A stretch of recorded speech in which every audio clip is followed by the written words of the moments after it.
I'm walking in the mountains of the moon. I'm on the trail of the Renaissance artist Piero della Francesca, and so I've come to the town in northern Italy which Piero made his own. There it is, Urbino.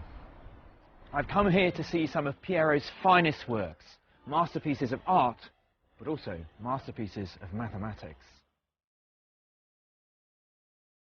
The artists and architects of the early Renaissance brought back the use of perspective, a technique that had been lost for 1,000 years. But using it properly turned out to be a lot more difficult than they imagined. Piero was the first major painter to fully understand perspective, and that's because he was a mathematician as well as an artist. I came here to see his masterpiece, The Flagellation of Christ, but there was a problem. I've just been to see The Flagellation, and it's an absolutely stunning picture. But unfortunately, for various kind of Italian reasons, we're not allowed to go and film in there. But this is a maths programme, after all, and not an arts programme. So I've used a bit of mathematics to bring this picture alive. We can't go to the picture, but we can make the picture come to us.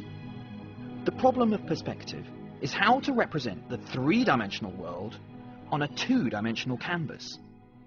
To give a sense of depth, a sense of the third dimension, Piero used mathematics. How big is he going to paint Christ?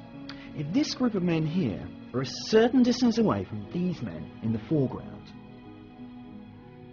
Get it wrong, and the illusion of perspective is shattered. It's far from obvious how a three-dimensional world can be accurately represented on a two-dimensional surface.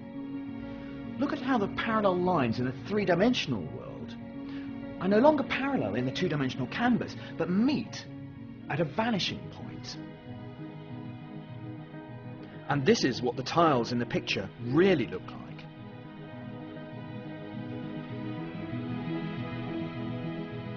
What is emerging here is a new mathematical language which allows us to map one thing into another. The power of perspective unleashed a new way to see the world. A perspective that would cause a mathematical revolution.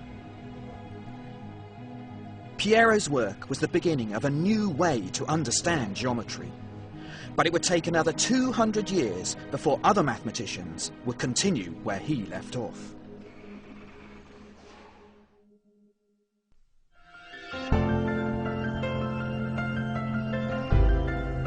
Our journey has come north. By the 17th century, Europe had taken over from the Middle East as the world's powerhouse of mathematical ideas. Great strides have been made in the geometry of objects fixed in time and space. In France, Germany, Holland and Britain, the race was now on to understand the mathematics of objects in motion. And the pursuit of this new mathematics started here, in this village in the centre of France. Only the French would name a village after a mathematician. Imagine it in England, a town called Newton, or Bull, or Cayley. I don't think so. But in France, they really value their mathematicians. This is the village of Descartes in the Loire Valley. It was renamed after the famous philosopher and mathematician 200 years ago.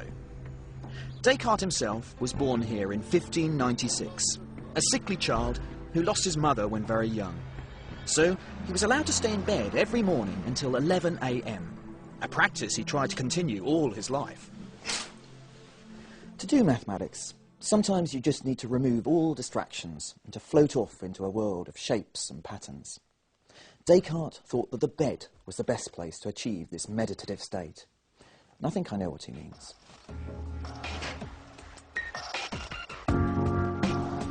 The house where Descartes undertook his bedtime meditations is now a museum dedicated to all things Cartesian. Come with me. Its exhibition pieces, arranged by curator Sylvia Garnier, show how his philosophical, scientific and mathematical ideas all fit together. It also features less familiar aspects of Descartes' life and career. So he decided to be a soldier in the army, in the Protestant army, and in the Catholic army. No problem for him, because no patriotism. Sylvia is putting it very nicely, but Descartes was in fact a mercenary. He fought for the German Protestants, the French Catholics, and anyone else who would pay him. Very early one autumn morning in 1628, he was in the Bavarian army, camped out on a cold riverbank. Inspiration very often strikes in very strange places.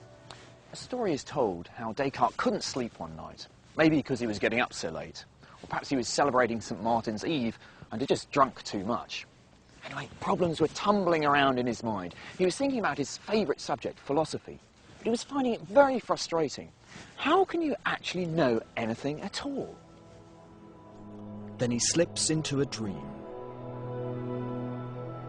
And in the dream, he understood that the key was to build philosophy on the indisputable facts of mathematics. Numbers, he realised, could brush away the cobwebs of uncertainty. He wanted to publish all his radical ideas, but he was worried how they'd be received in Catholic France. So he packed his bags and left. Descartes found a home here in Holland. He'd been one of the champions of the new scientific revolution, which rejected the dominant view that the sun went round the earth, an opinion that had got scientists like Galileo into deep trouble with the Vatican. Descartes reckoned that here amongst the Protestant Dutch, he would be safe, especially at the old university town of Leiden, where they valued maths and science. I've come to Leiden too. Unfortunately, I'm late. Hello. Yeah, I'm sorry I'm so late. I got a puncture, so it took me a bit of time. Henk Bos is one of Europe's most eminent Cartesian scholars.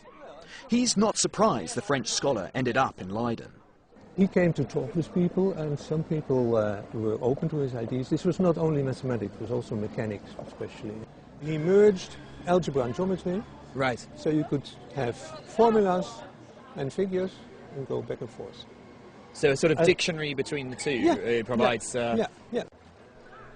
This dictionary, which was finally published here in Holland in 1637, included mainly controversial philosophical ideas. But the most radical thoughts were in the appendix, a proposal to link algebra and geometry. Each point in 2 dimensions can be described by 2 numbers, one giving the horizontal location, the second number giving the point's vertical location. As the point moves around a circle, these coordinates change, but we can write down an equation that identifies the changing value of these numbers at any point in the figure. Suddenly, geometry has turned into algebra. Using this transformation from geometry into numbers, you could tell, for example, if the curve on this bridge was part of a circle or not. You didn't need to use your eyes. Instead, the equations of the curve would reveal its secrets. But it wouldn't stop there. Descartes had unlocked the possibility of navigating geometries of higher dimensions, worlds our eyes will never see, but are central to modern technology and physics. There's no doubt that Descartes was one of the giants of mathematics. Unfortunately, though, he wasn't the nicest of men.